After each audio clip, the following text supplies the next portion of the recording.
Բարի երեկո, սիրելի քաղաքացիներ։ Ուզում եմ ներկայացնել հունվարի 1-ից 201-ից 500,000 դրամ աշխատավարձ ստացողների համար ապահովագրավճարի վճարման սխեման եւ այսպես։ Եթե ձեր աշխատավարձը հարկերը մեջը, ժողովրդի լեզվով ասած կեղտոտ աշխատավարձը կազմում է 201-ից 500,000 դրամ, ապա ընդհանուր կանոնին համաձայն ձեր ապահովագրավճարը 10,800 դրամ է, բայց 2026 թվականի համար պետությունը այս 10,800 դրամից 6,000 դրամը վճարելու է ձեր փոխարեն պետական բյուջեի միջոցների հաշվին։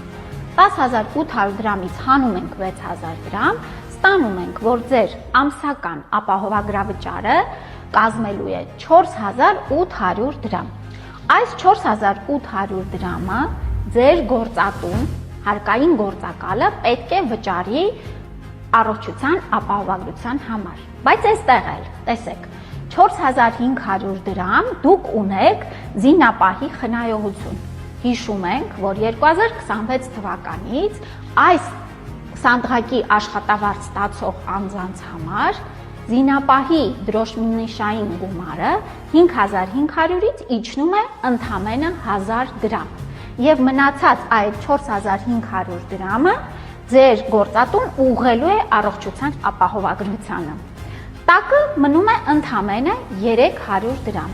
Այս 300 դրամը գանձվելու է, պահվելու է, այսինքն ձեր աշխատավարձից եւ վճարվելու է եւս առողջության ապահովագրության համար։ Հարգելի քաղաքացիներ, սա նշանակում է, որ դուք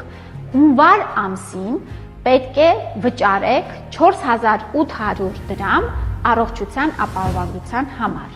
եւ 6,000 դրամ էլ ձեր համար հունվար ամսին պետությունը կվճարի հավելյալ մասը։ Ձեր